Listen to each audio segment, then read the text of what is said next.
go ahead and call the meeting to order. The chair notes there's a quorum present, and we'll go ahead and do this flag salute. I pledge allegiance to the flag of the United States of America and to the republic for which it stands, one nation, under God, indivisible, with liberty and justice for all. Okay. So Commissioner Shannon had asked who all is on. And so I'll just go through quickly who I can see. It looks like Holly Winslow, April Ahmet, Kelly Smith, Shelley Campbell, Chris Fitzsimmons, Kelly's on there twice actually, Paula Grindle, Eric Grindle, might be the same one, Herb Winters, Denny Newell, and Teddy Finner. Looks like they're on so far on Zoom. Okay, additions and revisions to the agenda. Do you have anything? Do we know where we're at with the grant review committee? Let's add it to new business. We can do the grant process. We'll go ahead and stick it under 7.5.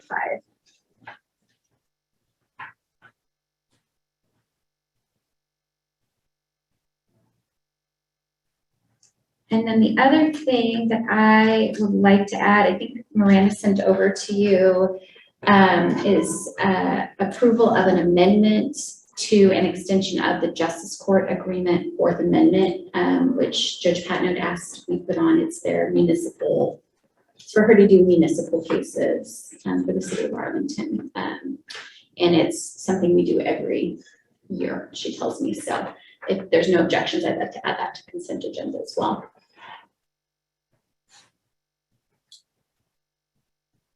Any other revisions or agendas or additions to the agenda? If not, let's move into 3.0, which is correspondence and public comment. Individuals wishing to address the county court may do so at this time and at other times throughout the meeting. Speakers are asked to raise your hand to be recognized by the chair, give your name and address, and limit comments to 3 minutes. And just as a reminder, if you are dialing in to the Zoom, it's *6 to unmute yourself. You came in via your computer. There's a unmute in the lower left-hand corner. And we are very informal. So as we move through the agenda, if there's a topic that you have a question about or want to provide input to the court on, we welcome that as we move through. Any public comments to start with? Anybody on the Zoom? Nobody in the room? Okay, I don't have anything for correspondence this week, so let's move into, hold on, I'm going to give it 1 minute so that we're officially at 10:05. 1 moment. I'm 10:08. I think you're ahead. I am way. Always ahead of the game. 10:09. Yeah, I have it as 10:04 right now, so just 1 minute.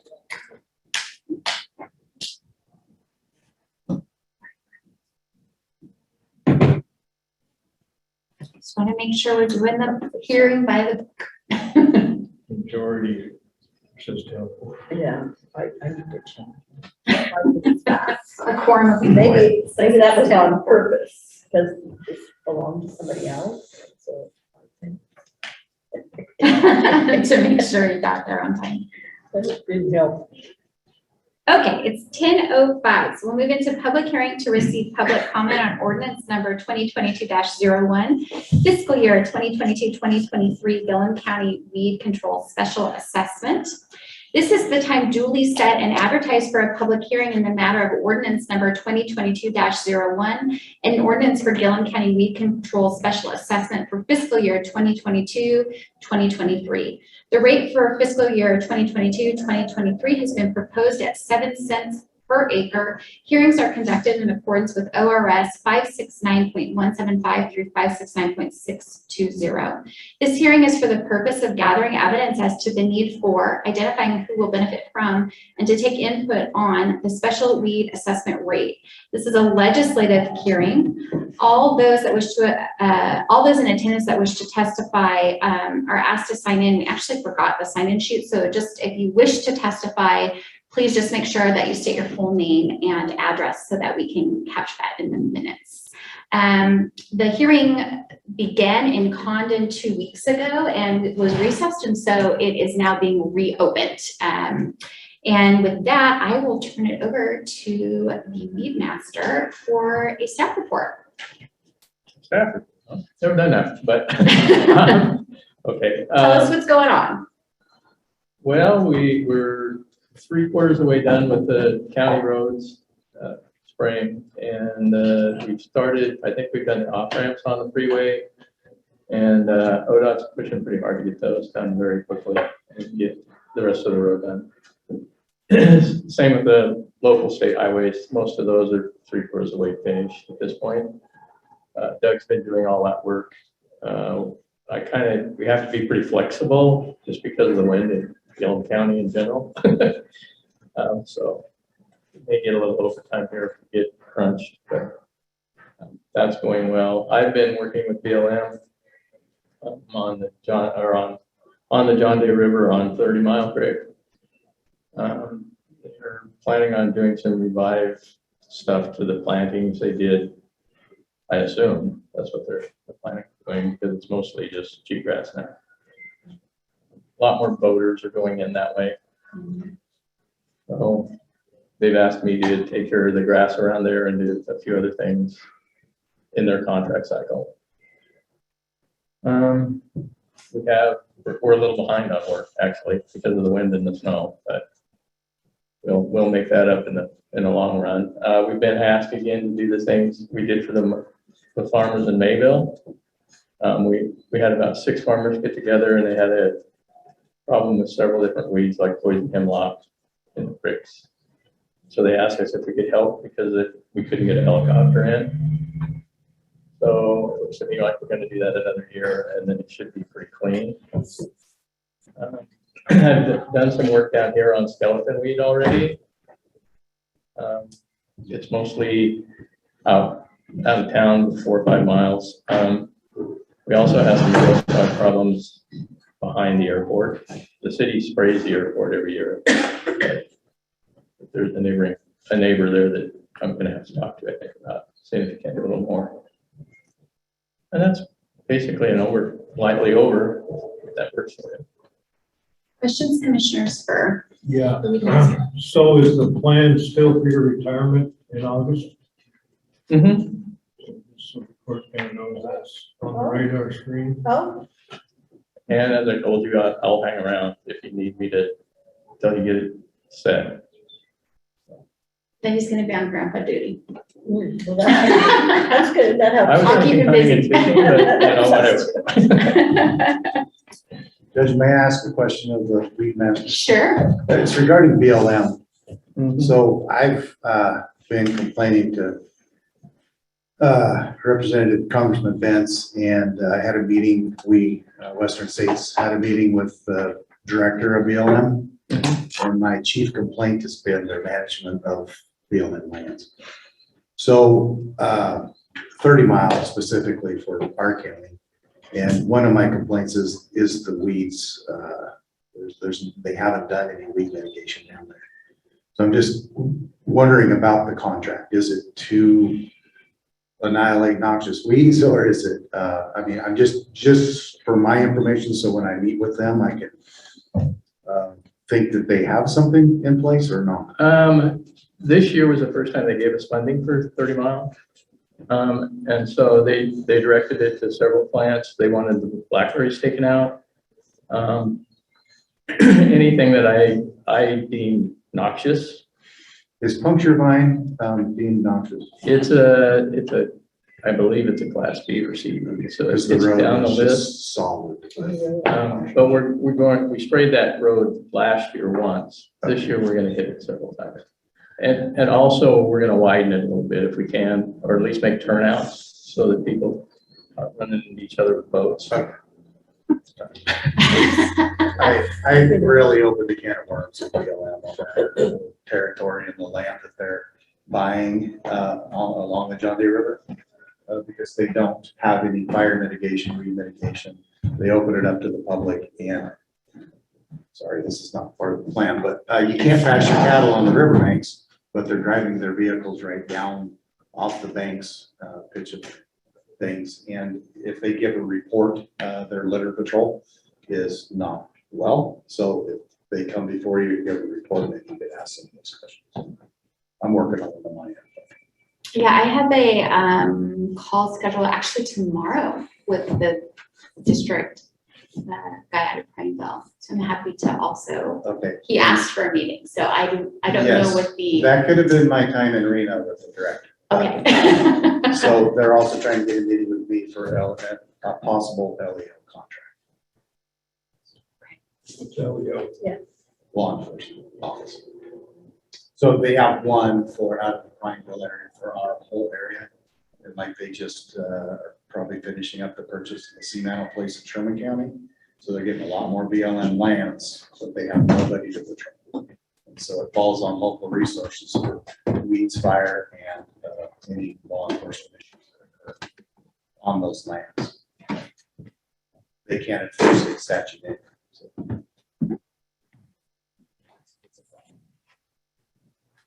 Any other questions for the lead master from the commissioners? If not, then I will open it up for public testimony. Does anybody in the public wish to comment or provide testimony? Again, if you signed in via Zoom, if you called in, it's *6 to unmute yourself, or if you're on your computer, it's the lower left-hand corner of the Zoom platform. Anybody interested? Give folks a minute to see if anybody mutes themselves online. I do not see anybody. So with that, I will go ahead and close the hearing. The hearing is hereby closed. And commissioners will move into 4.1, which is possible first reading of ordinance number 2021-01, special weed assessment within Gilliam County for fiscal year 2022/2023. Just as a reminder for ordinances, they need to be read twice, 13 days apart. So if we decide to move forward with the first reading today, the final reading and adoption would be scheduled for our first meeting in April. I move to have the first reading of ordinance number 2022-01 by title only. I second. It's been moved and seconded to have the first reading of ordinance number 2022-01 by title only. Is there further discussion? All those in favor? Aye. Aye. Aye. Any opposed? Motion carries. Okay. In the county court of the state of Gilliam, in and for the county, oops, let me start that again.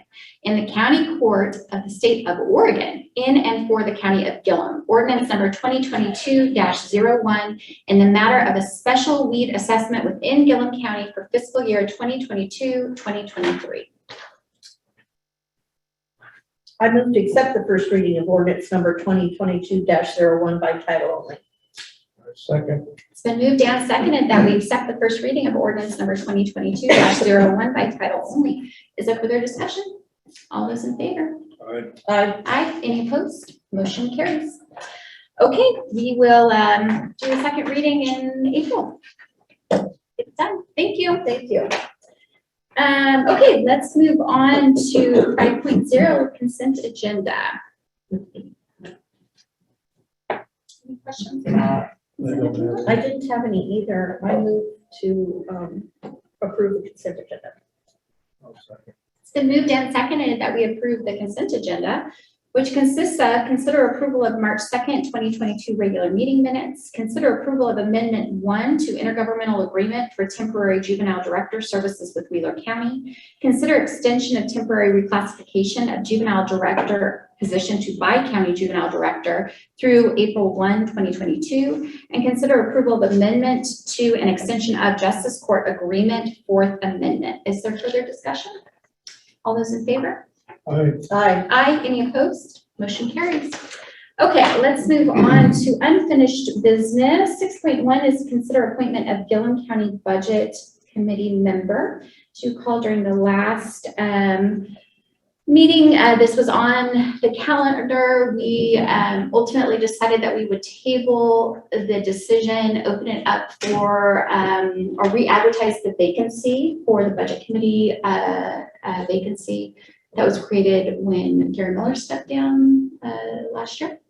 And you've got the history in your briefing, but the big takeaway is that we did receive a letter from Wally Powell expressing interest. I've also spoken with, or had an email from Leah who said that she was more than willing to withdraw the letter if there was somebody else interested in serving, and that she would just participate as a member of the public.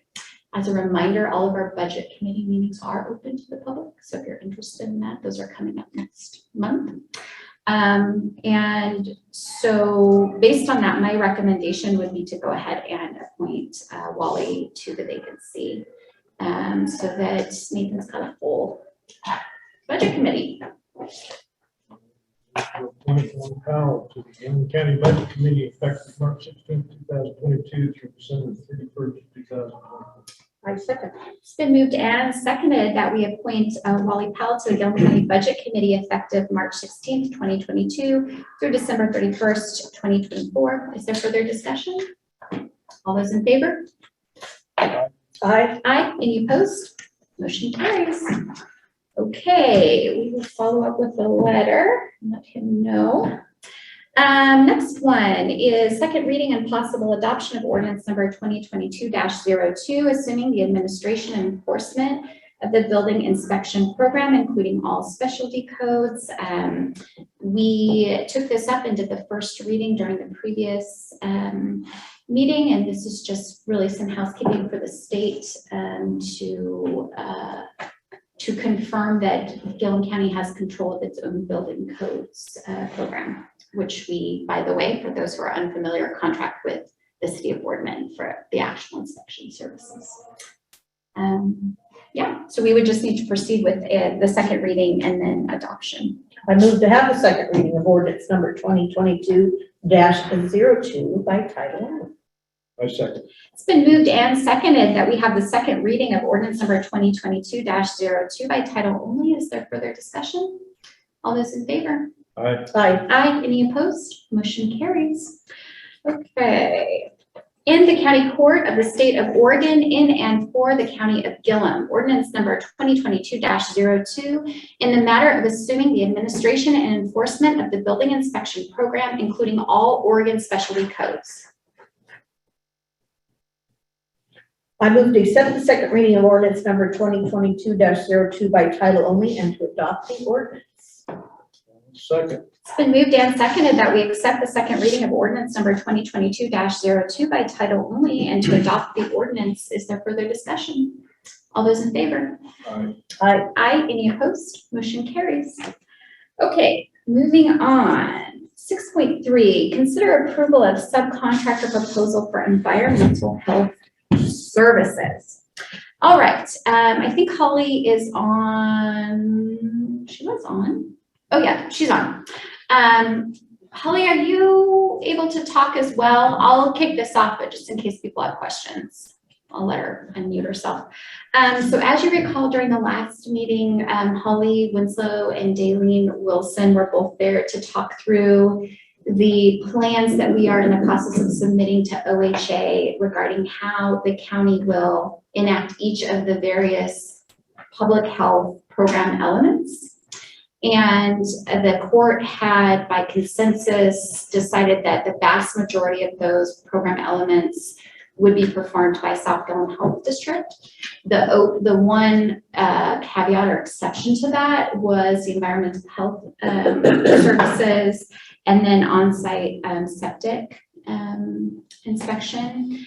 And so where we had left it last time was that we were waiting for proposals to come back from Umatilla County and Grant County.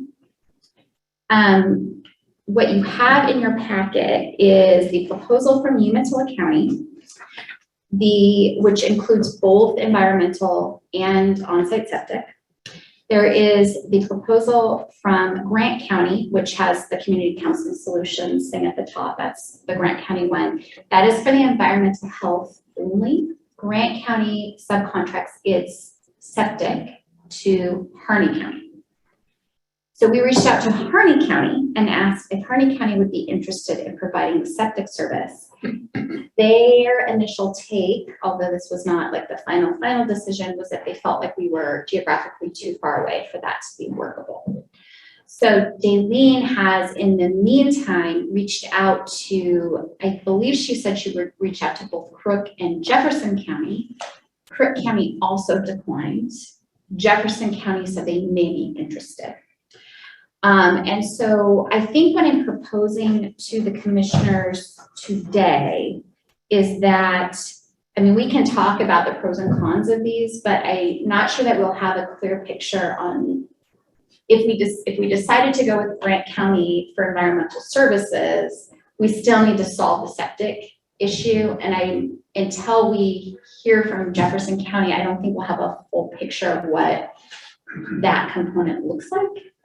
And so my initial thought on it is that maybe we talk about kind of what we've seen so far, what we like or don't like, and then we wait to hear back from Jefferson County. And then I just ask OHA to give us a little bit of grace on this particular one, given that all of the counties that we are proposing to work with have existing programs that are known entities to OHA. So I feel like I can make a case to them that the hoops that they're requiring Southfield to jump through on all of the new programs we're setting up really shouldn't be applicable for counties that already have existing programs that are known entities. So do you guys have initial thoughts on what? No, I have the, it's really confusing. There's a lot of numbers. To say the least, and I'm trying to figure out what total number we're looking at. Now, did you say Umatilla County would do the septic or they wouldn't? They would do both. And so where are we, Holly, can you tell us or Daleen where we're at with the total cost? You see, we got the $8,000 stipend in there annual level, but it's hard to tell what our, at least a close estimate cost would be. Yeah, can you guys hear me? Yes, but let me, and I also might, let's turn the volume on that. Go ahead, Holly. Okay, so just so you know, I believe John Combs is on the Zoom also. He is a representative from Grant County. But I think the bottom line dollar-wise is that Umatilla County has a base charge for providing those services, plus then they collect the fees. Grant County does not have a base charge. Yeah, this is John. That's correct. In Grant County, we would just collect the fees and do the work. No additional fees on top of that. So that's an $8,000 difference right there, except that we're not talking about the septic side. We start there, the septic side. Okay. So, I mean, from just a cost perspective, the Grant County partnership looks more appealing. I think more of the funds that we're providing could go to other public health services. But I think the open question is still the on-site septic. And Holly, do you remember, I mean, we're not talking about a lot of septic inspections, like maybe less than 6 a year? Oh, yeah, it was more, I think, 3 to 4. There might have been one year where there was 5, but it's very minimal. I mean, one thing we didn't explore that we could possibly explore is whether if we went with Grant County for the environmental health, we never asked, I don't think we asked Umatilla County, did we, if they would just do the on-site septic and what that would look like. But that might be another thing if Jefferson County feels like they can't do it. That's the only thing we're kind of stuck with is if Jefferson County says no, North Central Public Health has already said no. So that's really, Umatilla County is really our last kind of option in the region.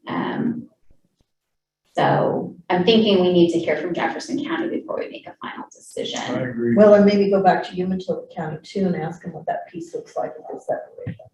Okay. Okay, so we'll do a little bit more due diligence. I will ask for some grace from OHA in the meantime, so that we can get the full picture.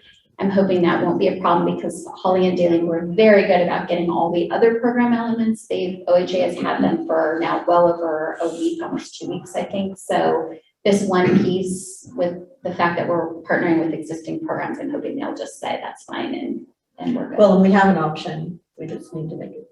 I mean, it's not like we don't have any options on the table. So. Yeah, and they are aware, OHA is aware we're subcontracting and that we're just trying to figure out which is the best partner.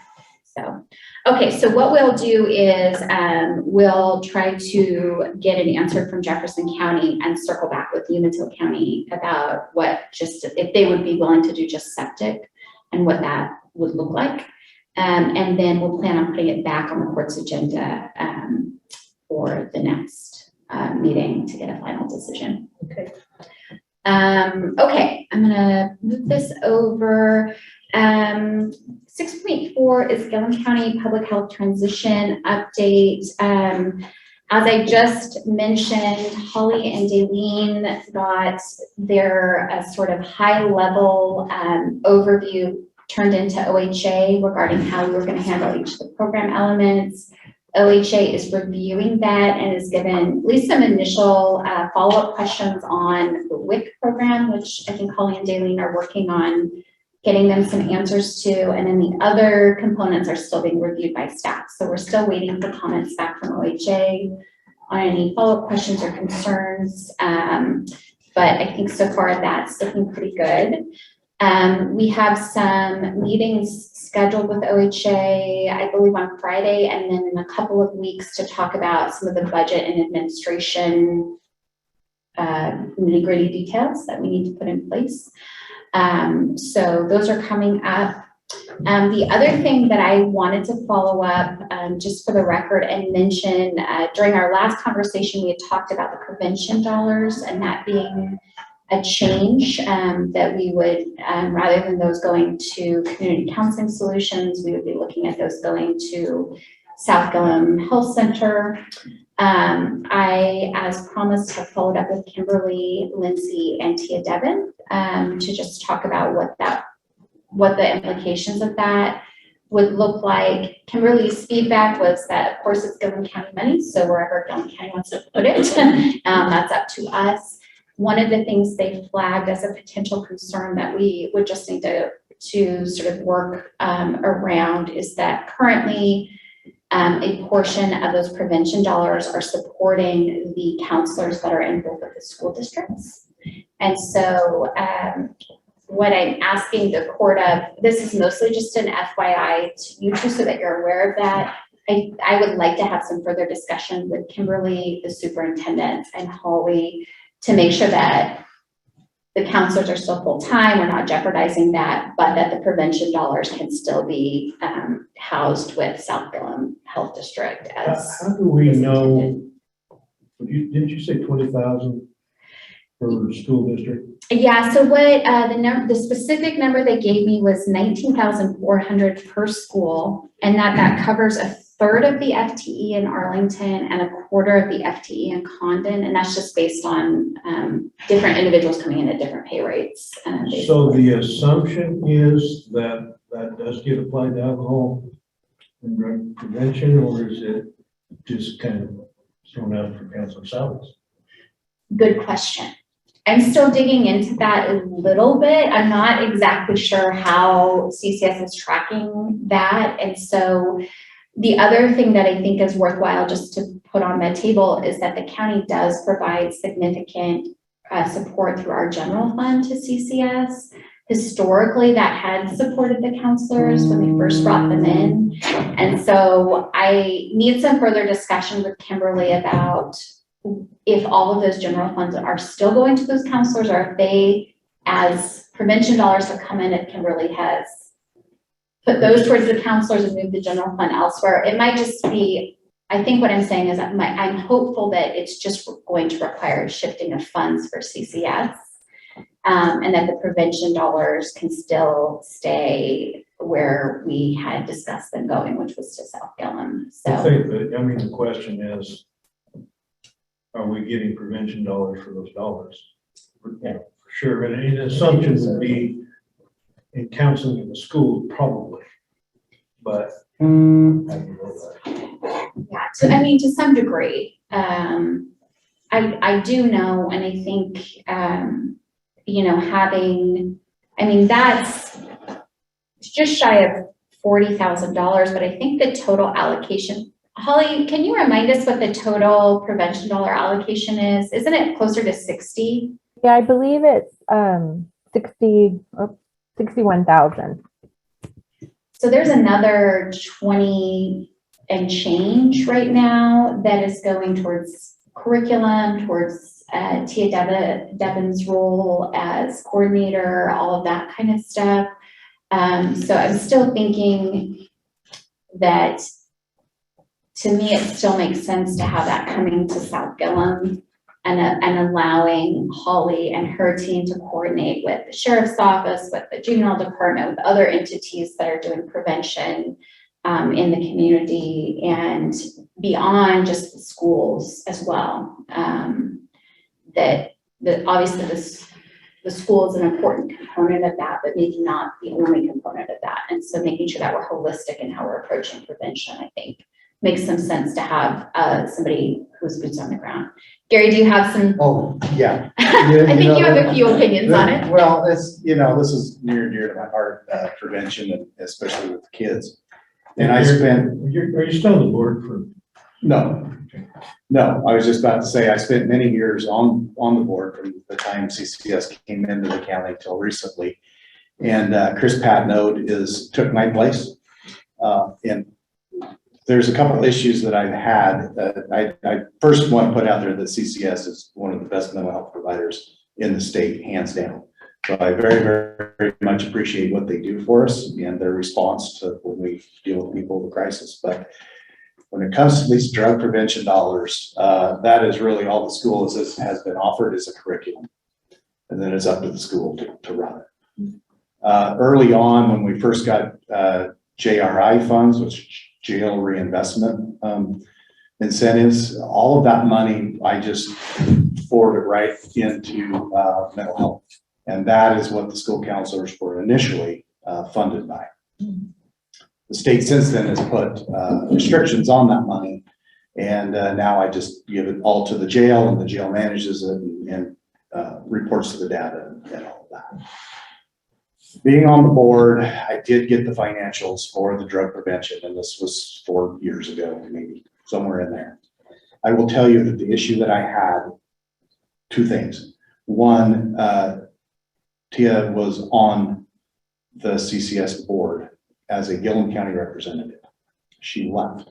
She is still on the board as a Gilliam County representative, and I have heartache with that. Secondly, I know that at that time she was getting $10,000 to manage those funds. That is $10,000 that we could put into our schools and help pay for the counselors in replacement for. Anyway, I just think there'd be a lot more dollars that would go a lot further if Gilliam County controlled those dollars. And we're directed to where we want them to go. Right, by the school or by the county, by the health, whoever. But anyway, I've had issues with that for quite a while. And I think it's time to really get control of that money and put it to good use.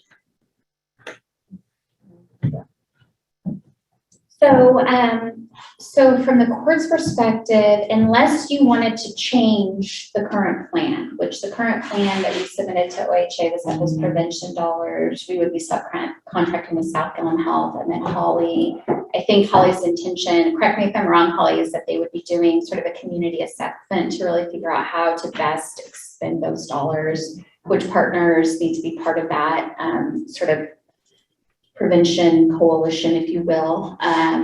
and how to effectively spend them to the best, for the best investment. Unless you wanted to alter that, I don't think the court needs to take any action today, but I just wanted to keep you apprised that that is something that can really get raised, that we're just needing to work through to make sure that we're not impacting the counselor's availability in the schools.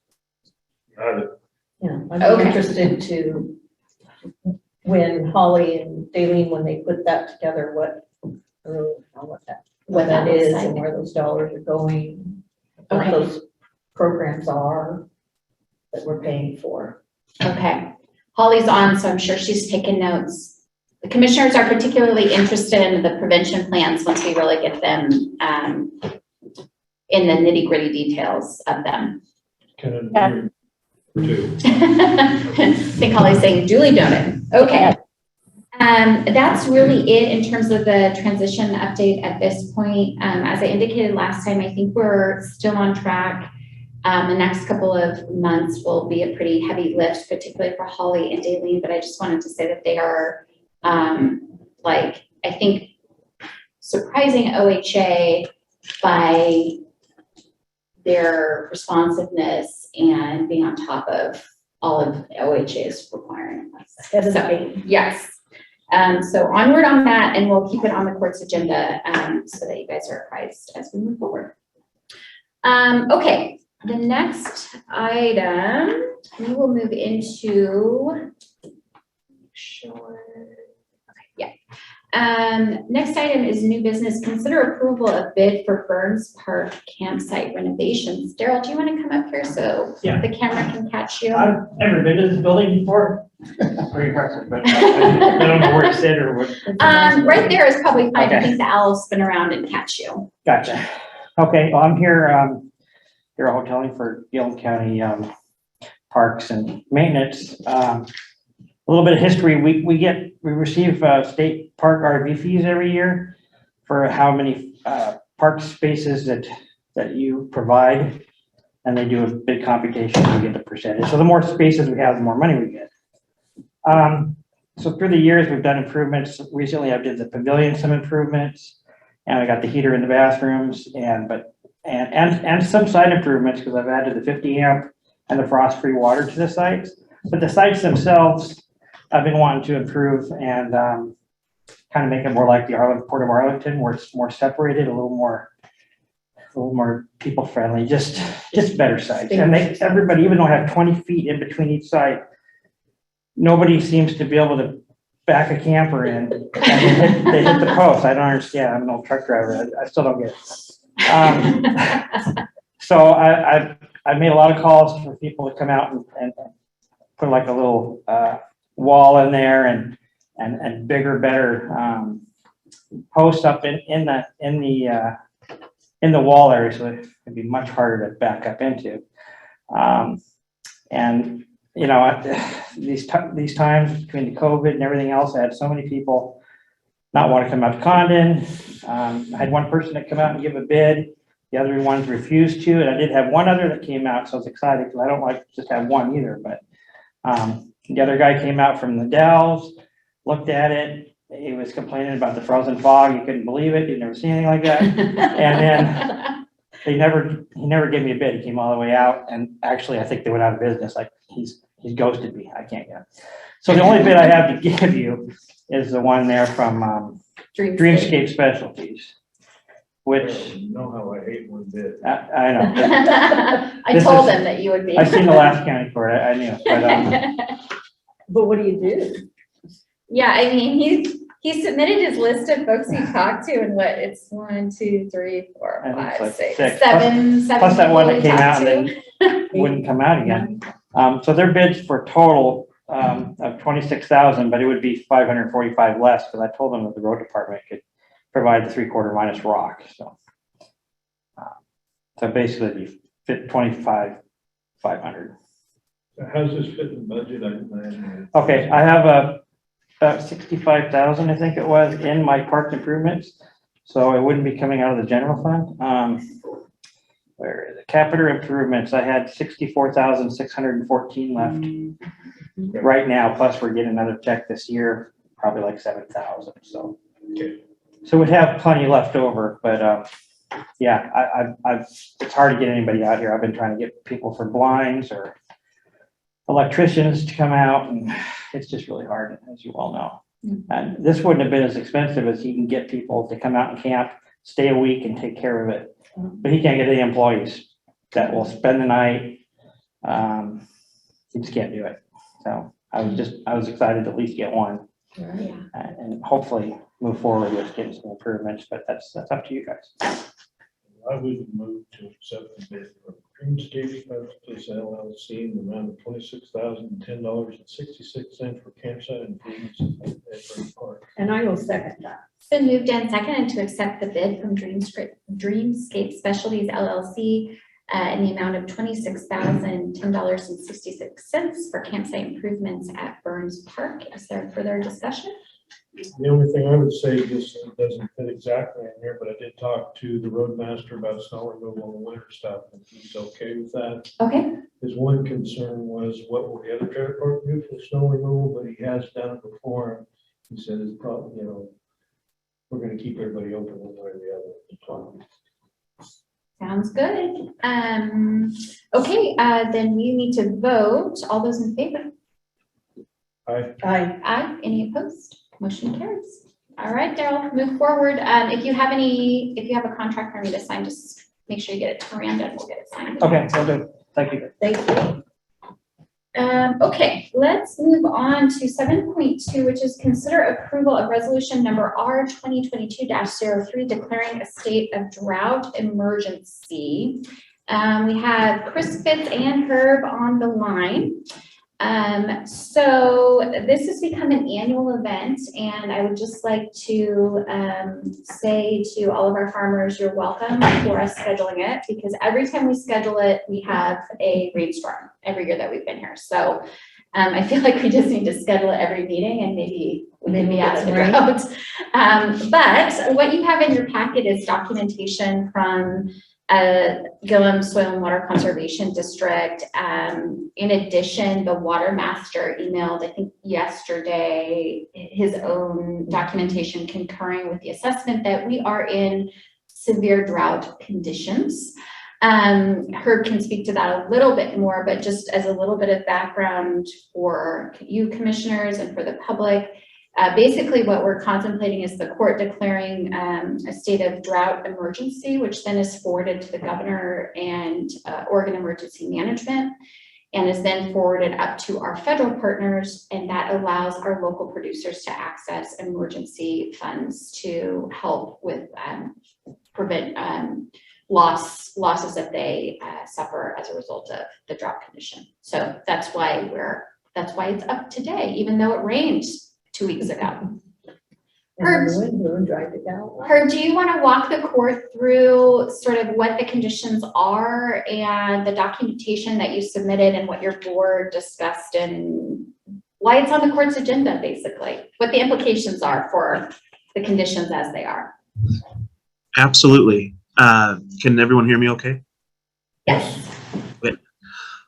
Yeah, so it seems kind of weird to be asking to declare a drought after the rainstorms.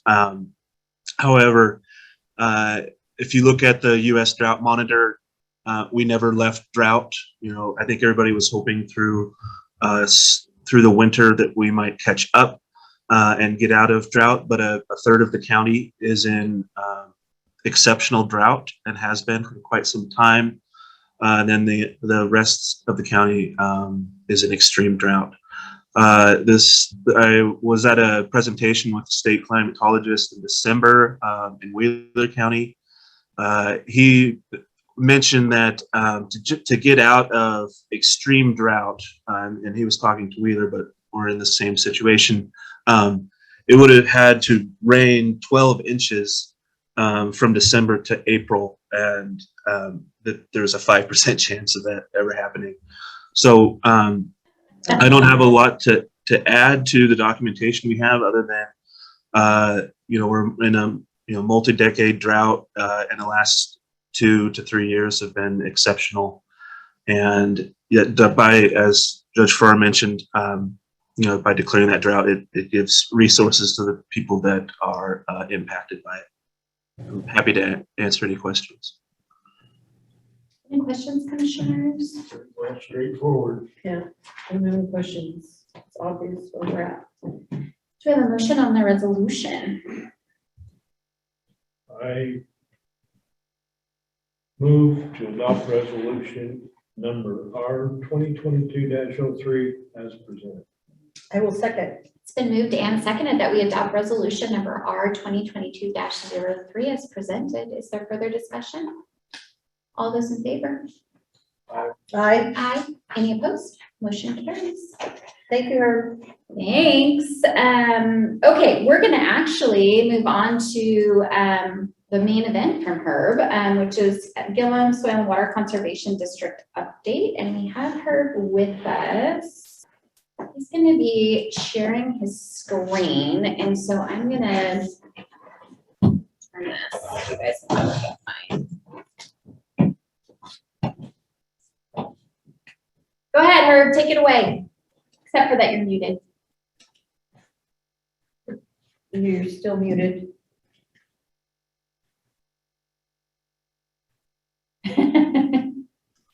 There you go. It's gonna be a Okay. silent picture.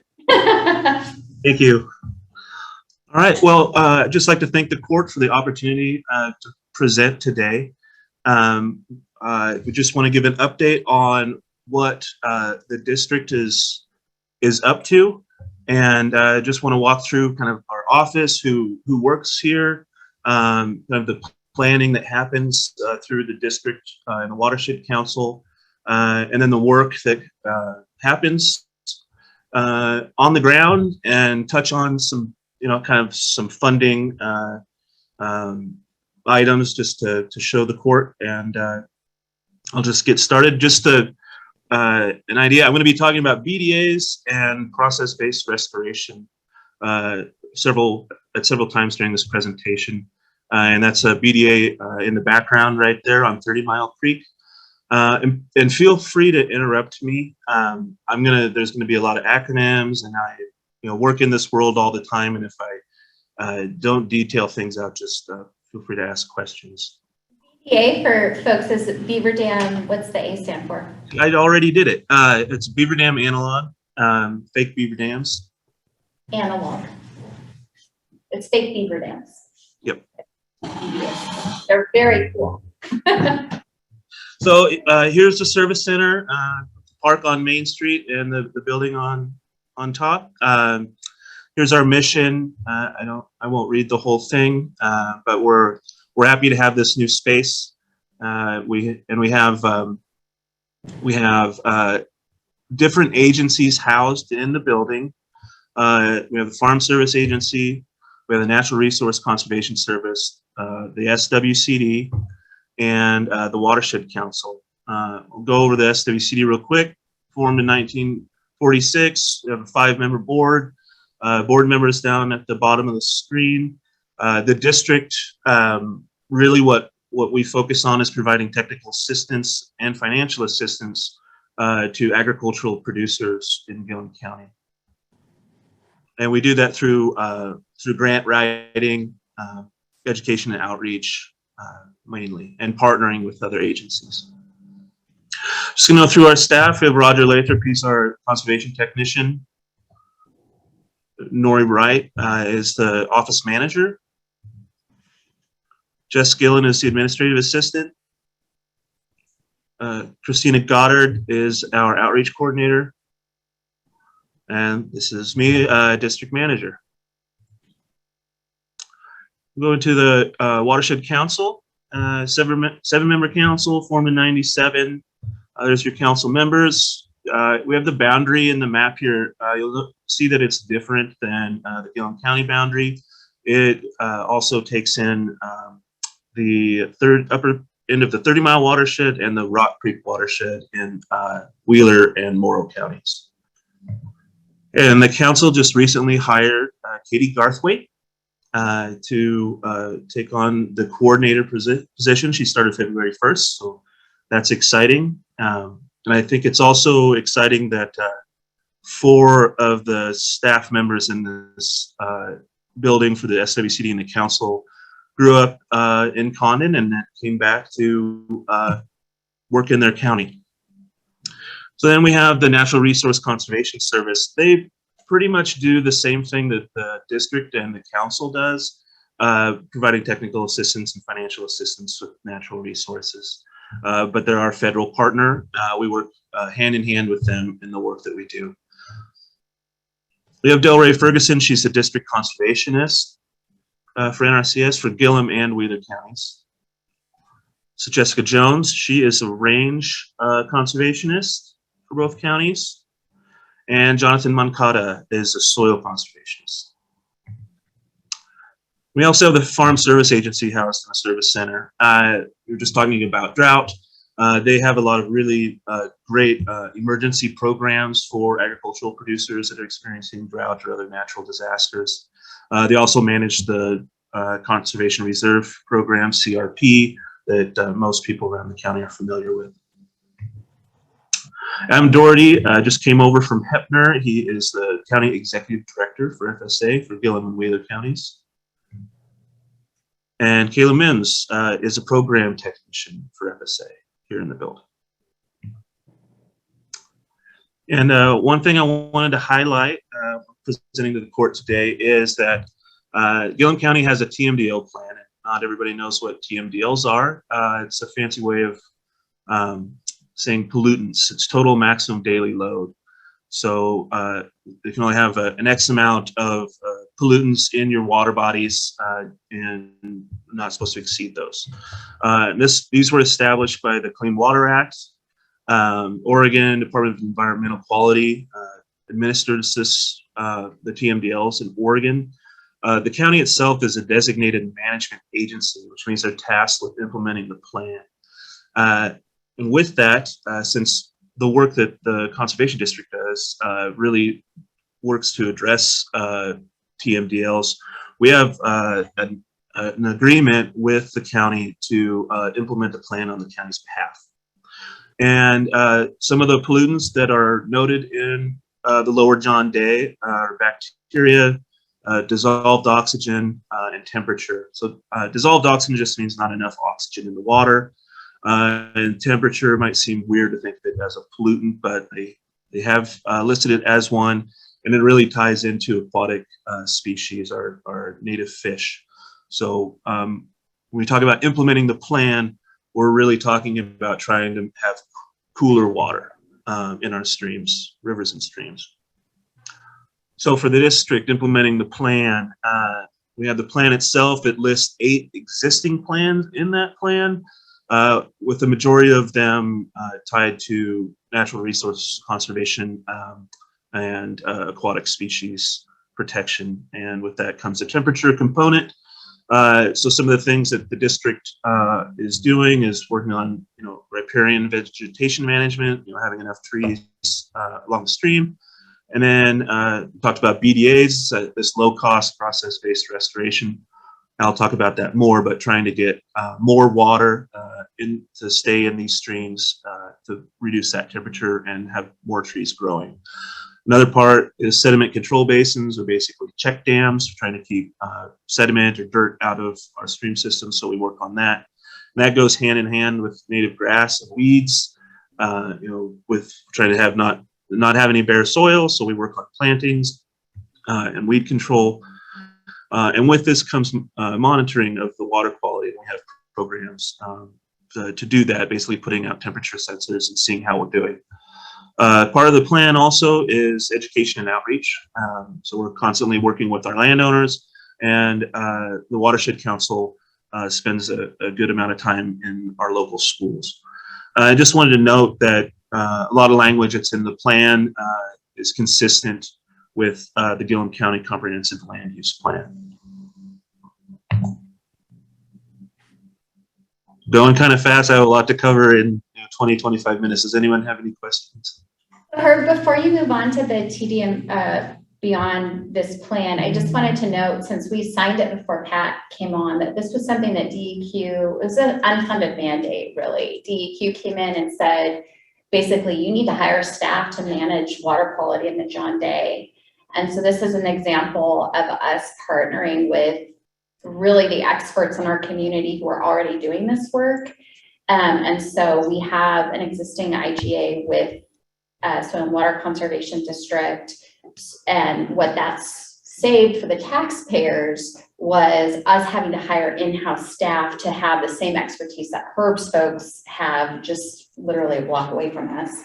And so this allowed us to not only help ensure SWCD's sustainability, but also save the taxpayers on our end for a requirement that the state was placing on us to basically be responsible for the water quality in the John Day, which seemed like a pretty significant task to just hand to the counties.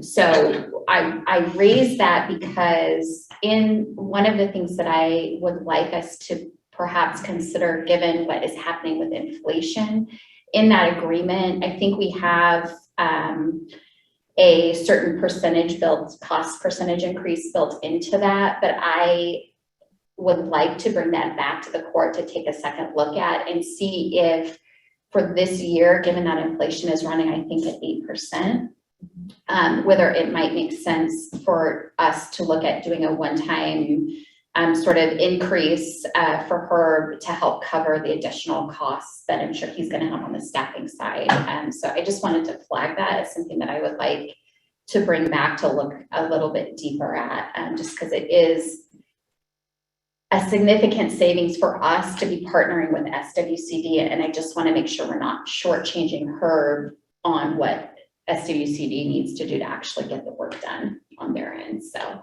I wanted to flag that. Go ahead, Herb, proceed. All right, thank you.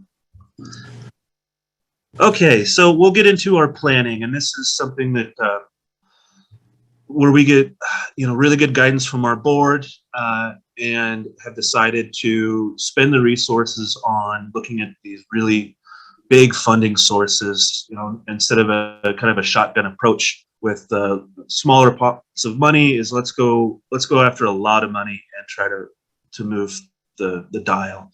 So through that we have the John Day Basin Partnership, the Lower John Day Working Group, and I'll touch on these more in depth, but the Lower John Day Canyons Regional Conservation Partnership Program, and our 30-mile strategic implementation area. And to make all of these work, we have all our partners. It's not everybody, but these are our major players that we work with, state, federal agencies, tribal governments. We couldn't get our work done without partnering. There's not enough resources. So that's one thing about the John Day. It's really well known throughout the state of having really strong partnerships. And because of that, we get a lot of stuff done. So with that, we have the John Day Basin Partnership formed in 2014 with the idea to go after some really big chunks of money.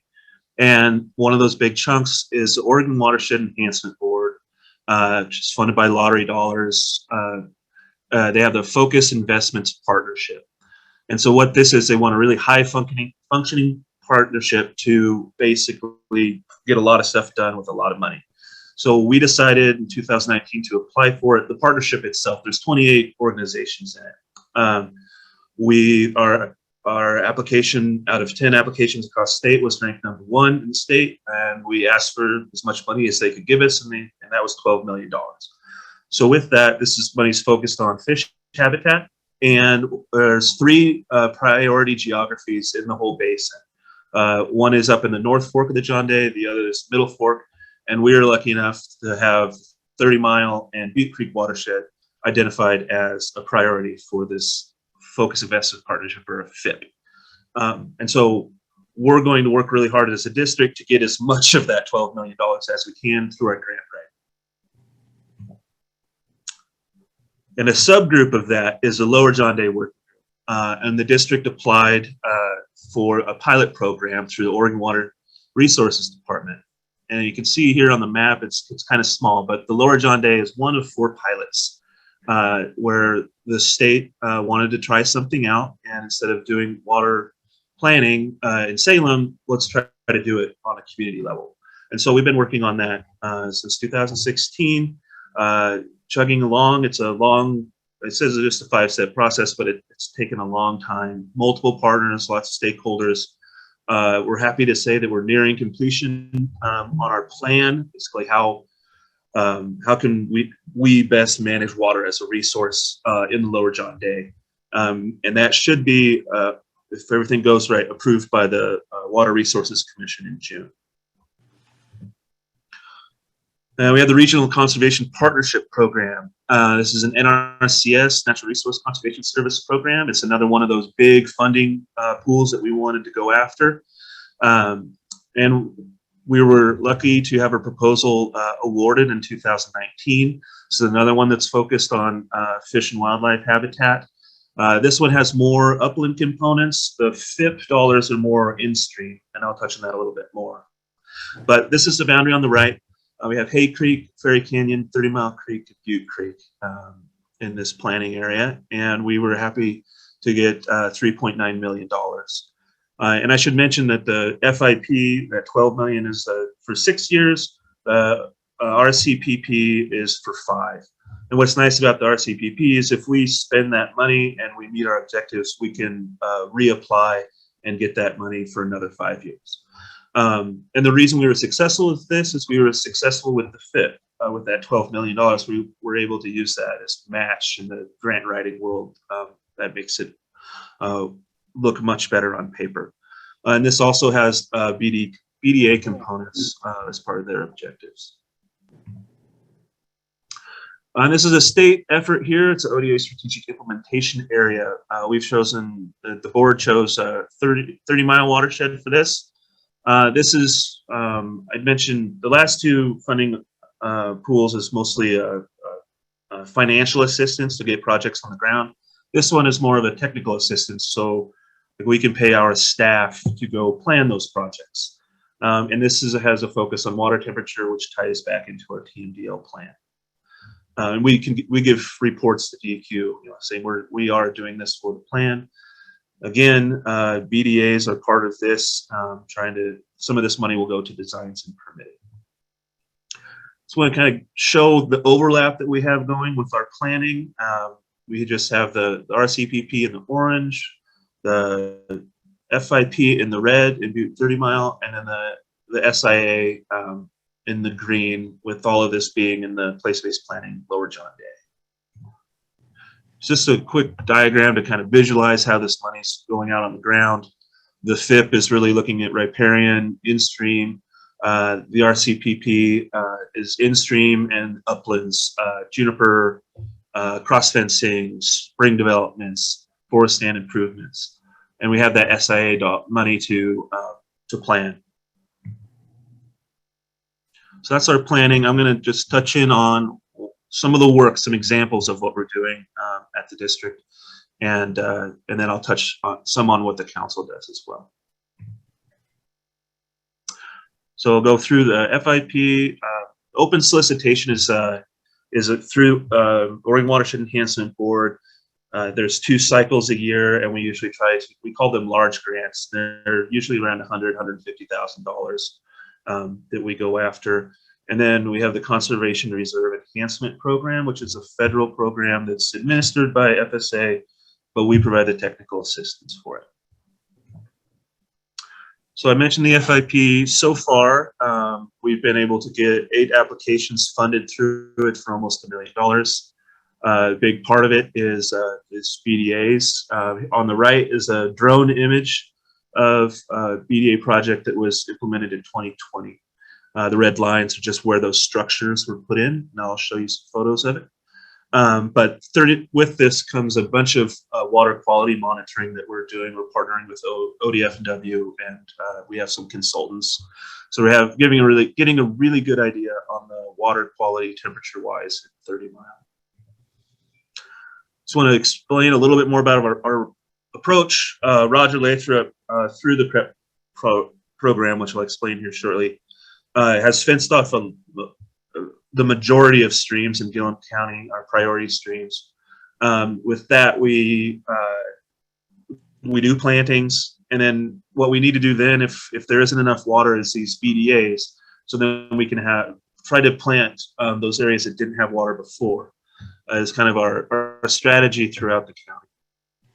This is just implementation, beginning.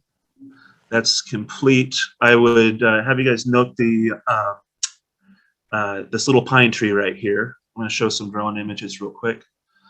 This is a spring after implementation. You can see on the left, it's engaging a side channel that would not have been otherwise if this hadn't been installed. Here's right before the project was installed. And this is next spring. So I'm not sure if you can see my cursor or not, but this is that little pine tree, and then this is that channel that wouldn't be engaged. And the whole point is to fill these floodplains up with water. They act as a sponge, and later in the summer, it will slowly release that water and help mitigate for these drought conditions we're experiencing. Just a couple more examples. We partner with ODF&W all the time. This is the mouth of 30 Mile Creek. This is to figure out, bass are basically coming in from the John Day River into these tributaries and just gobbling up all the steelhead par, the small steelhead. They're eating thousands of them a day. So we're experimenting on ways to exclude bass from the tributaries, but also allow for steelhead to migrate into them. Another interesting one, working in the Columbia River, I was shocked to learn that 60% of the steelhead coming back from the ocean that came from the John Day River get turned around, not turned around, they get confused at the mouth of the John Day and they just go right by it. They go all the way up past McNary Dam, and somewhere above that, they figure out they made a mistake. And amazingly enough, they make it back down and head back up the John Day like they were supposed to. So we're trying to figure out why that's happening. And if we can come up with some management strategies to lower that number, because it's pretty significant. And when they're coming back from the ocean, they only have so many fat reserves based on where they came from. And so adding that much distance to their journey can lower the chance of survival.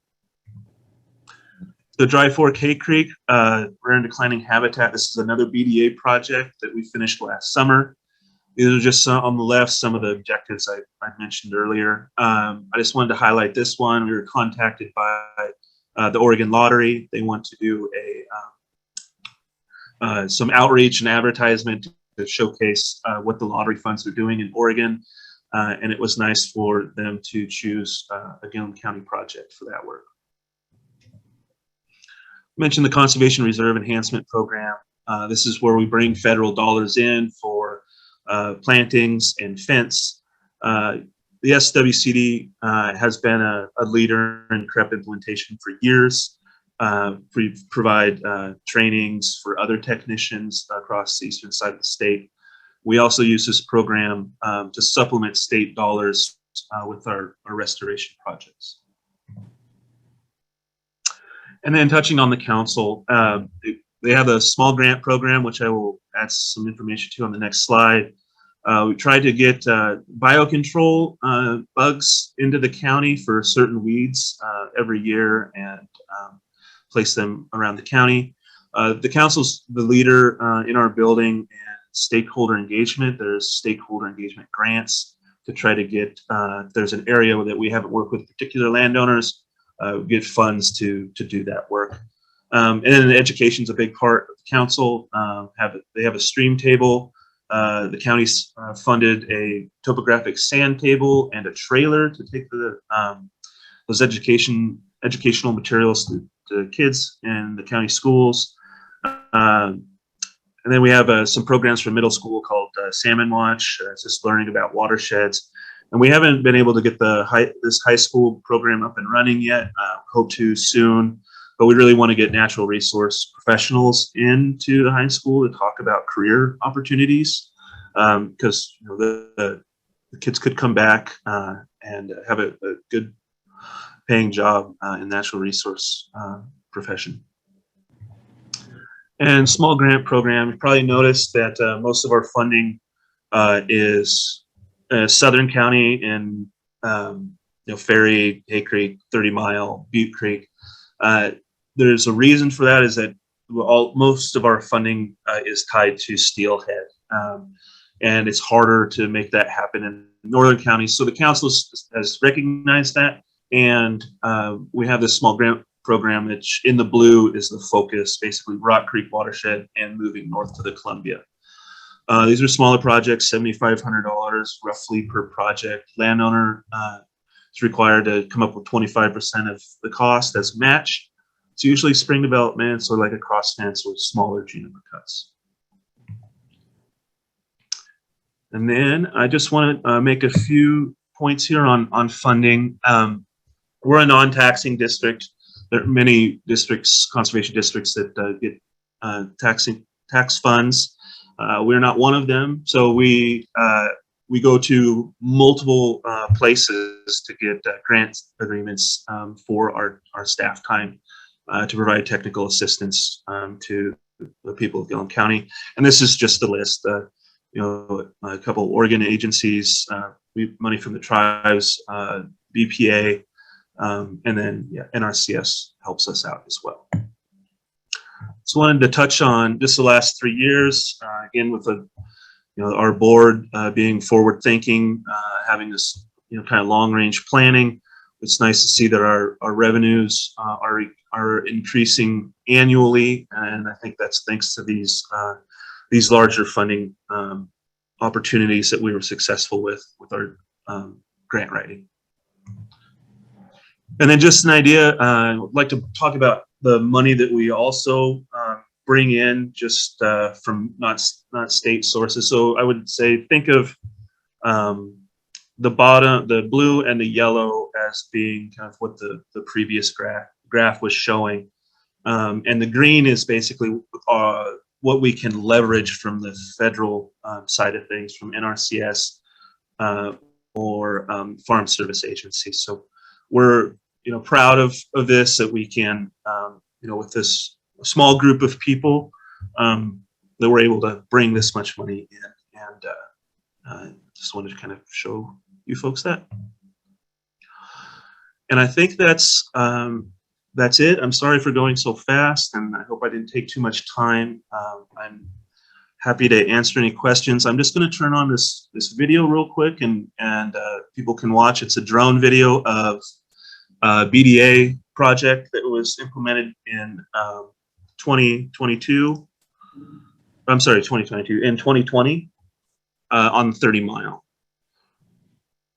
This project is approximately 4.2 miles. And the idea, as I mentioned earlier, is you can see this ponding and upwelling outside of the channel, and we'll be back in here to build these up over and over again with additional funds, with the end goal of hoping that we can establish good vegetation here.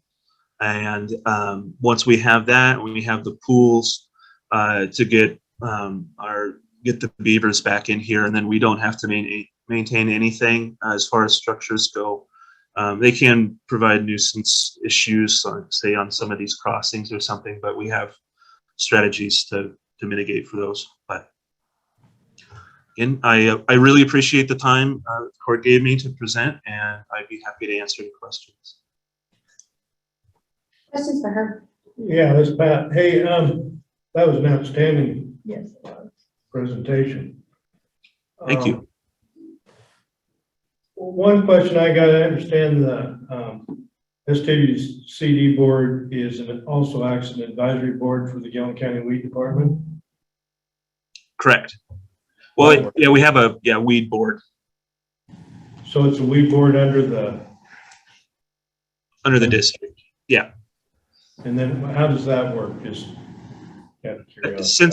Since I've been here, it's been Doug is also on the SWCD board, and what has happened so far is, in my experience, is we just get an update, a monthly update from Doug. Okay.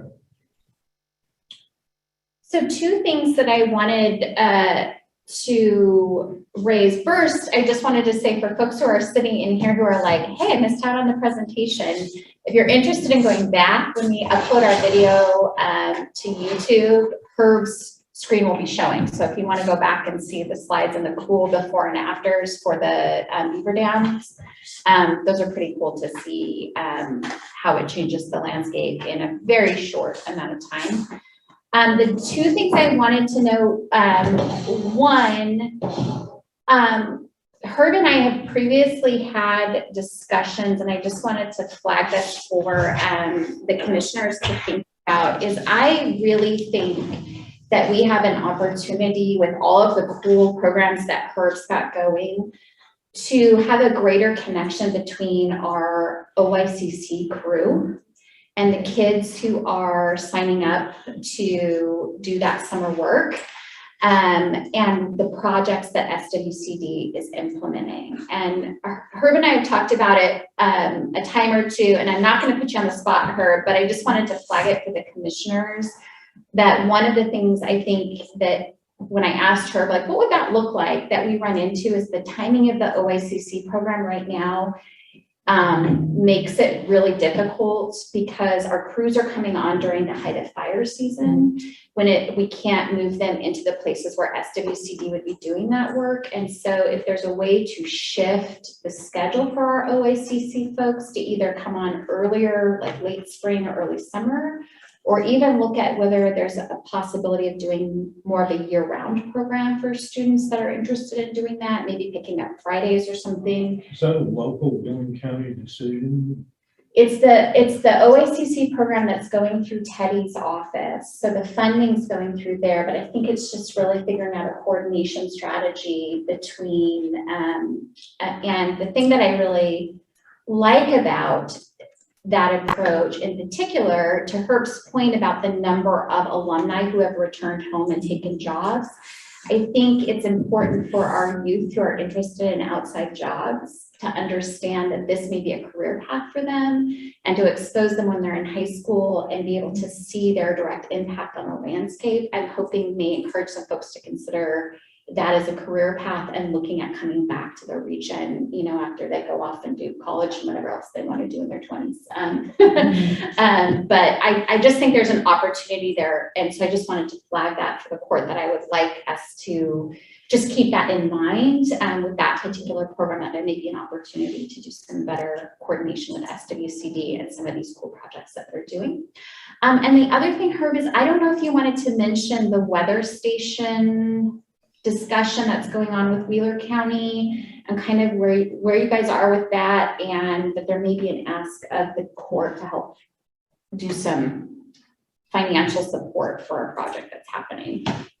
Sure. Yeah, I can touch on that. So gathering information, but what we're hoping to do is, I'm not sure if everybody's familiar with, they're called agromet stations, and it's a very sophisticated weather station. Traditionally, they've been around, you know, like heavy duty ag areas like Ontario or Boardman, to help with, you know, measure evapotranspiration and other things. But there's several other uses for them, such as fighting fire, understanding the weather. You know, we would have better drought modeling if we had them. There's a laundry list of benefits to having agromet stations in your area. But if you look at the John Day, it is a black hole. There's one in Prairie City, and that's it. And I think they're putting one. Yeah, that's it. So seeing this, we thought, and Wheeler SWCD has taken the lead on this, but the Bureau of Reclamation manages these agromet stations. The idea is just to first figure out how many are appropriate for each county. Right now we're thinking potentially 3. And then the cost is $10,000 per station. We believe there's a funding source to pay for the capital investment of those stations. What comes into it next is there's a cost to maintaining them, and so I think it's $1,600 a year per station. And so we are just right now in the early stages of trying to figure out how how to fund this. Like I said, I think we have the purchasing of the weather stations themselves figured out. Once we figure out how many we need, and then it's figuring out who can help with the maintenance. The Oregon Department of Ag gives us funding for monitoring, so the district could pay for a portion of the maintenance, but we might come to the court someday when we have more information and maybe talk about helping us maintain those weather stations. And I could do a presentation on all the benefits and everything on having these stations in our county for farmers and ranchers and anybody who just wants to check the weather. So any questions, I guess? That might be forthcoming once they have a better sense of the number, but based on their initial take, I think they were talking about maybe 3 stations within Gilliam County. And so Herb and I had talked about maybe the county and SWCD sort of splitting or sharing the cost in that. Because I do think there's a benefit to our community in general to have that information, and then, seeing if we could either attach that to our existing agreement with, I think we're still figuring out the ownership structure and all of that kind of stuff, but maybe attaching that to the IGA that we have with SWCD and just providing a little bit more funding to support the maintenance of those weather stations. So I just wanted to flag that's just a pending thing, nothing today to make a decision, but something that I wanted you to have some background information when it comes back to the court at some point. Any questions for Herb, either from the commissioners or anybody in the audience? I always think whenever you talk about the salmon missing the mouth of the John Day is fascinating to me. And I just think, I've said this to you in private, but I'll put it on the record as well, that the folks that are in the know about conservation in the state consistently point to Gilliam SWCD as the model for how you do conservation well. And I think that speaks to Herb and the team that he's assembled and the boards that they work with, the community volunteers who put in their time on these efforts. So I just wanted to put that on the record that we appreciate what you do. And I, for one, appreciate the partnership that we have on the TVML plan, so that when DEQ emails me, I can forward it to someone who actually knows what they're saying in the email. Thanks, sir. Yes, thank you very much for your time. No, thank you. All right, let's move on to 7.4, which is consider approval of the revised road and weed department office manager position description. Pat, do you want to talk about what's going on with Terry's retirement? And then we can... Terry has changed retirement from the 28th of April to the 2nd of May. Which is a Thursday to Monday. Yeah. She just wanted to stick around a little longer. So, I am trying to, or would like to get somebody in place to work with her for as long as possible before her retirement. And then we realized that with the CBA and with union negotiations, that one of the things the county brought forward is they'd like to move the position moving forward in the county from 37.5 hours to 40. In her job description, it says 37.5, so I want to adjust that to 40. And that position has been posted internally for 7 days today, and will go up to the public today on the website. Yeah. And it closes on the 24th, and then we will move forward rapidly in the process. Lots of positions open at the county right now. If you're interested in coming to work for us, I think we still have the dispatcher is still open, right? Yes. And then this position is opening for the public today. So, so I think we just need a motion on the position description, right? Yeah, I move to approve the revised road and weed department office manager promotion position description as presented. And I will second. It's been moved and seconded that we approve the revised road and weed department office manager position description as presented. Is there further discussion? All those in favor? Aye. Hi. Aye. Any opposed? Motion carries. Okay, we will, I will get that signed and we'll get it all posted on the website. It's 40 hours now a week, so it's nice to get those cleaned up as we move through. More consistent. Exactly. Okay, let's go on to 7.5, which we added was the sort of status on grant review committee. So the competitive grants for our capital investment and operational support closed last night at 5 o'clock. We got lots of applications, mostly from the same folks, but we got some interesting capital projects that came in that some are new that I think I was happy to see. I'm always happy to see when the capital projects come in. So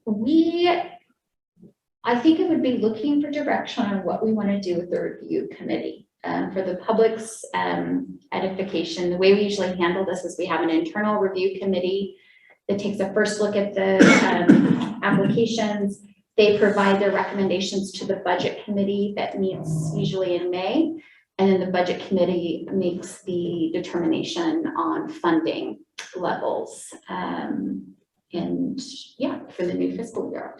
So with staff turnover, we have pretty much no existing staff in the building who've done this or want to take on this. Some have done it and said one is enough for, so I was curious your thoughts on who should be part of that review and how you want that to look like. I don't know, I really don't think I should be on No, For a right. couple of reasons, because I'm gonna get it at the budget committee and I'm gonna get it again at the county court level, so I think we need to try to include, and I'm not opposed to reaching out in the community either. I don't have any suggestions, does anybody else have any ideas? But we're gonna need to get a committee together pretty rapidly. So we have nobody in the Gilliam County team that's really interested in what you're saying. I mean, I haven't beaten the bushes. I couldn't ask around. And obviously our court staff can help support getting the documentation together and all that kind of stuff. But I think it would be good to have a good mix of people and maybe some people who haven't been on before, just because we have a lot of our folks are annual applicants. And so having new eyes on the grant applications, I think sometimes is a useful thing. So how about this? How about, I think we try to aim for 3 generally on that committee. So I can ask around internally in the courthouse and just see if there's anybody who is willing to raise their hand. But we've talked previously about trying to involve community members as well. The tricky part is that a lot of our folks are serving on boards for the applicants. And so finding people who don't have connections to the applicants can be tricky. But I mean, I had even thought, hey, we have 2 commissioner candidates. And maybe they would be interested. I see Denny's on Zoom too. Maybe they would be interested in taking a first stab and providing some feedback and getting their feet wet on what it looks like to make these decisions. So give some thought, Leah, not to put you on the spot, and Denny. But I had As thought, long as it doesn't become controversial. well, that's the I would be issue. fine with it. That's the issue. That's the hard part. Yes, it is. And that is a problem. Yeah, looking And at, it can be. Yes. it can be. Looking at who's in the pool though, and what they've requested, I'm not sure that there's gonna be a lot of controversy with the folks that are in there. Rack your brains, if you come up with some 2 names. weeks gonna hurt us. I mean, we come back and, No. and then maybe do a little reaching out. Yeah. And then we can have a discussion about it in 2 weeks and set a committee then. Yeah, I think what, in the meantime, what Miranda and I will do is just go through and get everything organized, make sure all the documents are in order and ready to sort of hand over to a review committee so that they can meet as soon as they're appointed, basically. The budget committee generally takes it up at the second meeting, which I think is scheduled for like the first week in May. So, Really only a one meeting, it's not a big deal. yeah. No, So I'm thinking if we could have appointments in early April and they could meet and get back to the budget committee by say mid-April, that would give the budget committee a couple of weeks to look at the recommendations before we need to make a final decision. So I think we're well within the timeline. We just need to have names by the next meeting. Would you like us to advertise that? I think so too, yeah. Okay, so we will work on getting an ad in the paper for next week, looking for some volunteers to raise their hands. And then we'll also try to think of committee or community members who are not on applicant I was just boards. making a really short list. Yeah. I can think of. There's not a lot of them, unfortunately, because everybody wears so many hats in our community. So, okay, more to come on that. Let's move into, so that the public knows kind of what we're going to do. Normally we do announcements and next meeting at the very end, but the court is intending to go into an executive session at the end of the meeting. And so we're going to juggle things around so that folks yes. Yes. So that folks don't need to sit and wait for our announcements. So we will not be making any decisions coming out of executive session. So once we wrap up this announcements and next meeting, that'll be it in terms of business that the court's actually conducting. So with that, next meeting is scheduled for April 6th. That one will be in Condon. I wanted to let the commissioners know that I actually am going to be out of town, but I will join via Zoom. I have a speaking thing down at Linfield to talk about rural-urban divide in our politics. And that is Very important. well, it's on Tuesday night, and so I don't think I can make it back in time for court. So I will be on Zoom, just to note that. Okay. But we'll have staff here in Condon to make sure everything's going smoothly on the Zoom. Sherry, what do you have going on? Well, speaking of staff, I know that this is Miranda's first court meeting, and I'd like to formally introduce her to everyone. Miranda Reese is the administrative assistant to the county commissioners. She has hit the ground running. We're all very excited. She's doing a great job, and we're really appreciating her. And we're not tossing around the idea of maybe a few days in an office here, and then the other days in Condon. So we're working both ends of the county. So welcome aboard. We're really glad to have you. Thank you. Thank you for that. I have North tomorrow. We're still talking about the job descriptions and our organizational structure, and we'll be talking about that tomorrow. The resolution about the management structure. Jeff Justison is our detention manager in the juvenile department, and he's retiring on April 1st. There is a, we're going to roast him, I guess. So appreciation get together at Bargeway in the Dalles for Jeff. And we do appreciate everything he's done.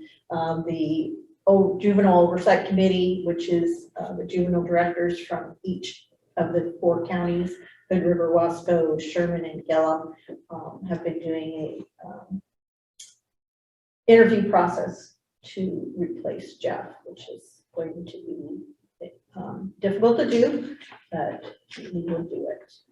What else have I got going? We had a town hall last night with Senator Jeff Merkley. For those that weren't able to attend, it was a good town hall. I think it was one of the more informative ones I've been involved in the last 3 years. And of course, the same problems come up all the time that we don't have solutions for, but we did get some good information.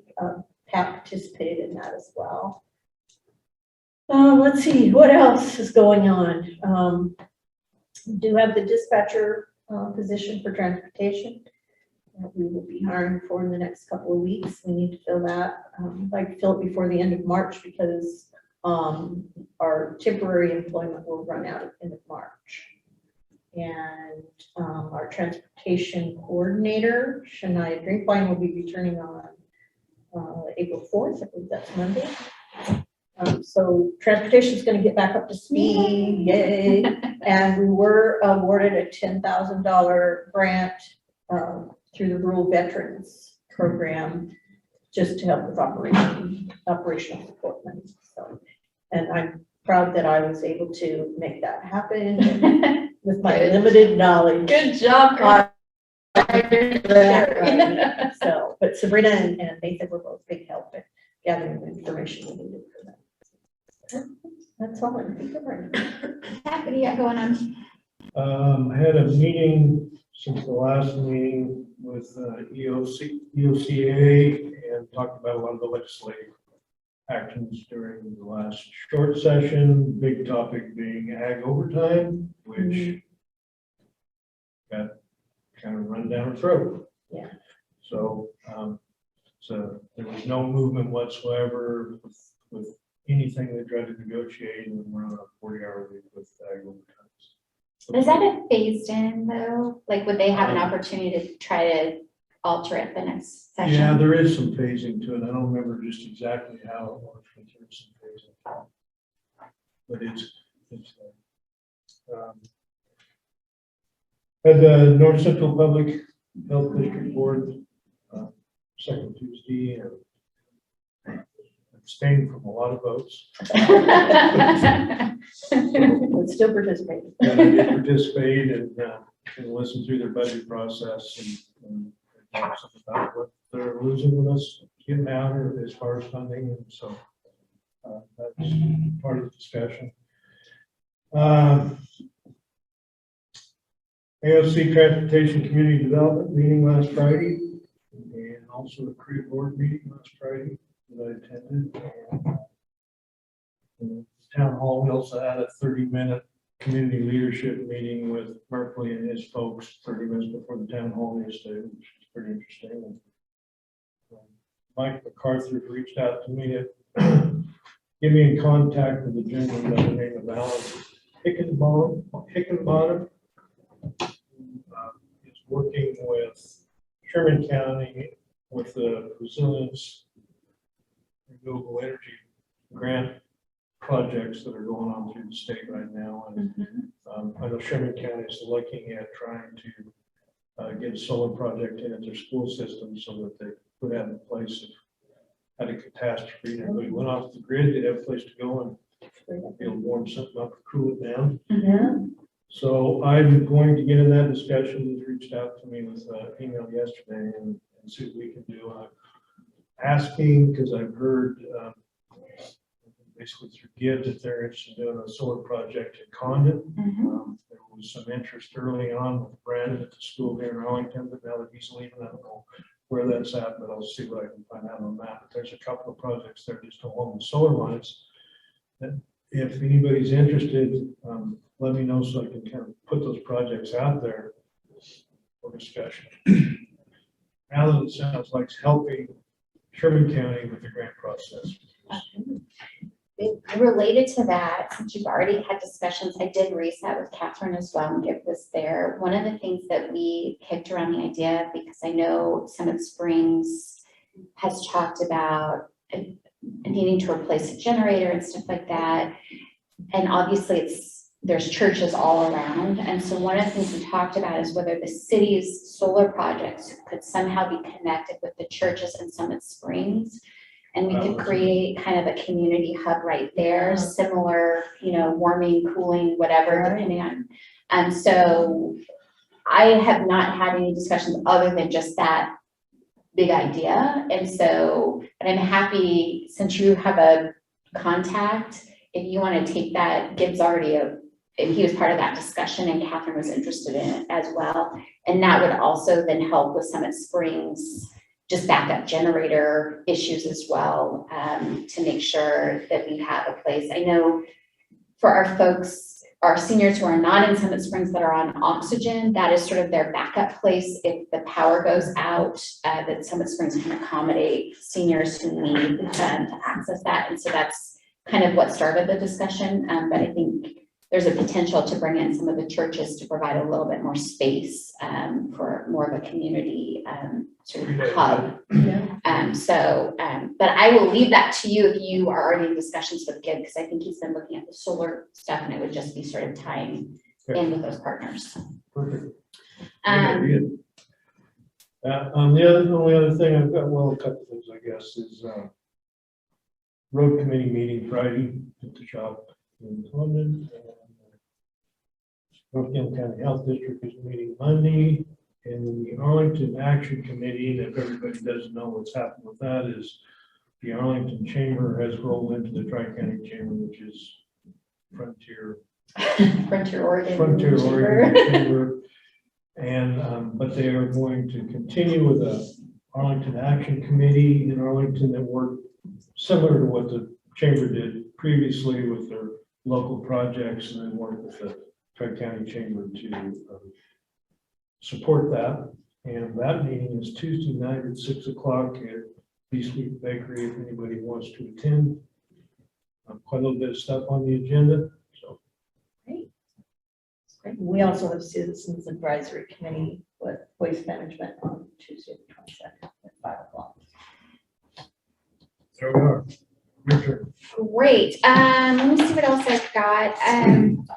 I had a discussion with Sheriff Betancourt yesterday that I just wanted to flag for you guys that the Fire Services Board, I think, is moving forward with hiring a new coordinator. One of the things they're running into is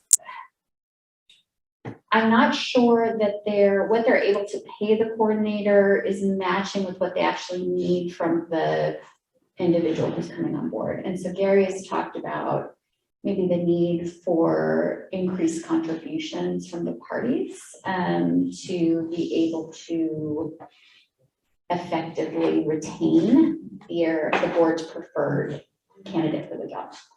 And so that may be coming up in budget. I just wanted to flag that for you, that's. So there was, just through the woman there, it was a pretty low paying position. Is that all they've got available for funding for that position? That's my understanding, and that I think the feeling is that it is a little bit underclassed for what they're looking for from the position. So the issue, I think most of I'm speaking a little bit out of turn, but I think most of the parties at that table would have sufficient resources, except perhaps South Gilliam Fire District. I'm not sure that they would be able to come up with increased money. And so we may need to figure out a way to still make that work for all the parties. That's really for Gary to sort out, but I suggested, I mean, we had kicked around the idea, should that person become a Gilliam County employee, but I think the cost would increase dramatically if they were on our payroll. So I suggested to Gary that maybe we just look at it. Are the cities who contributed to that? Yeah, both cities and both fire districts. The county is the main contributor. I think we pick up 60%, if I remember right, and then the others are split. If the cities both pay in, you might remember off the top of your head, 10%. For 10,000. Or 10,000, yeah. So the way the IGA is currently structured is as the total budget goes up, the county pays a percentage, the cities keep that percentage that they currently have. So everybody incrementally picks up more, with the county picking up the biggest sum. But we may run into an issue with South Gilliam just not having enough resources to pick up their share. So I don't have a solution. I just want to flag that Gary's kind of trying to work through that with the parties on what that would look like. Yeah. So I wanted to flag that. Let me see what else is going on. As I mentioned before, I've got a meeting tomorrow with the director of BLM out of the Prineville office. One of the things I wanted to flag for the public, in case you have not heard, is that there is currently, I think it's open right now for public comment. BLM is looking at purchasing more land on the John Day. I think most of it is in Sherman County, but there may be implications for Gilliam County as well. And so if you are concerned about that, interested in that, I think the public comment period is currently open. And so providing input to BLM, maybe even along the lines of what Sheriff Betancourt had mentioned about land management, I know has been a long-standing issue, in addition to what that does to our tax bases, the fact that the taxing districts that are having their resources taken from them are the same ones that need to respond if there's a problem on the river, all those kinds of things that we've known for years happens. When that land turns public, if folks have a concern, now would be the time to make sure that you're weighing in with BLM and, if you feel appropriate, our federal partners. Let me think of what else. Somebody's making a note. Let's see. Oh, Steve Allen is noting, check out the front page of the Times Journal if you want to know more about BLM's plans to purchase. It's 4,100 acres by McDonald's Ferry is what they're looking at. So if you're interested in that, there's more information on the Times Journal, and I'm sure I'll be on BLM's website. Let me think of what else is going on. We're heading into budget season. The budget worksheets went out to the departments, I think a week and a half or so ago. So you guys probably already know that, but you might want to check in with your departments and just make sure everybody's on track to get their worksheets in if you haven't already. Let me think of what else. We have hired an executive assistant to the judge. I am working out a schedule for her to come on board, but we're looking at late March, last week in March, for her to be on board. So that will be fantastic. We'll be fully staffed in the court office. And I'll wait until our next meeting so I can formally introduce her to everybody. But it's a known entity. You guys will know who she is. So I'm super excited to have her on board. Other than that, it's just really public health stuff that's going to consume my time. Public health and budget and onboarding employees. Yeah. Thank you. Yeah. What you think of. Appreciate that. Yeah, I think that's all we've got. So with that, we are going to move into anything else for the good of the order? Okay, we're going to move into an executive session, but I think we'll take a break before we do. So we can kind of reset and get everything moved on the Zoom. So for now, I'm going to recess, but I'm going to say to folks in the audience and on the Zoom that we will not be coming back to make any decisions after the executive session. You're happy if you want to stick around and just watch us adjourn. Obviously, you're welcome to, but you're not going to miss anything if you decide that you want to go reclaim some of your day. Exactly. So we will recess temporarily, and then we'll come back into an executive session. We are back in session, and we are going to go right into an executive session in accordance with ORS 192.6602D. Let me make sure I've got my scripts. The Gilliam County Court will now meet in executive session pursuant to ORS 192.6602D, which allows the court to meet in executive session to consider information to conduct deliberations with persons designated by the governing body to carry on labor negotiations. Representatives of the news media and designated staff will be allowed to attend the executive session. All other members of the audience are asked to vacate the room.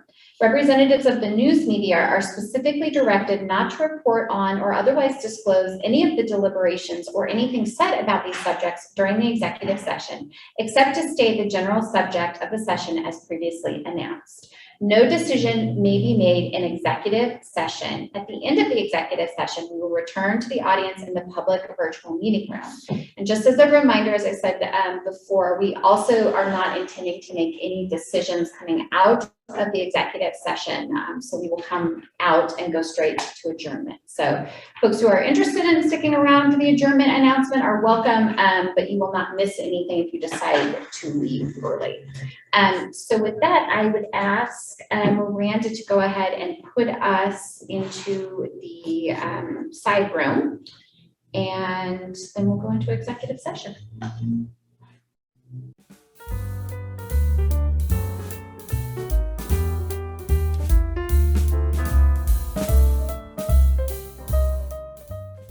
in the general session. It is at 12:49, and I will go ahead and adjourn the meeting.